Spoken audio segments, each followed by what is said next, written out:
So companies that engage in reimagining our energy complex, for example, is a really good one. Companies that are financing alternative and renewable energy. A lot of the yield codes that are coming to market. Solar City's yield code just went, I think they either just went public or they just listed to go public.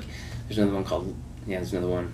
There's a list of them that are slated to go public. Mm-hmm. And when they do, they'll have access to public markets to raise capital to provide more funding for renewable and alternative energy. So that's a really interesting way that traditional energy companies are rethinking the way that they interact with the capital markets in order to provide more capital for the kind of energy that most consumers seem to want.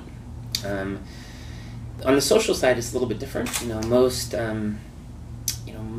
market observers would say, if you're creating a job, by definition, that's a positive impact. And we would go one step further and say that impact is defined not by the existence of the job, but by the complexion of the job. Are there benefits? Is there a 401k plan? Is there on-site child care? And so we think of it as jobs plus is what really determines the job as an impact job or not.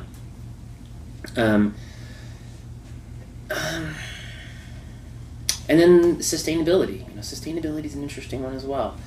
Unfortunately, it has been a slightly politicized term. If you use the word sustainability, frequently you're going to start aligning yourself with the Democratic Party, or if you're against it, you're a Republican, which is really foolish. It's a false distinction, because sustainability is really just simply doing more with less. That's what the core concept of sustainability is. And if you're doing more with less, then you're reducing your footprint on the earth. So you could have an accelerating GDP and have lower resource consumption, resulting in a net lower total drag or total cost on the planet, right?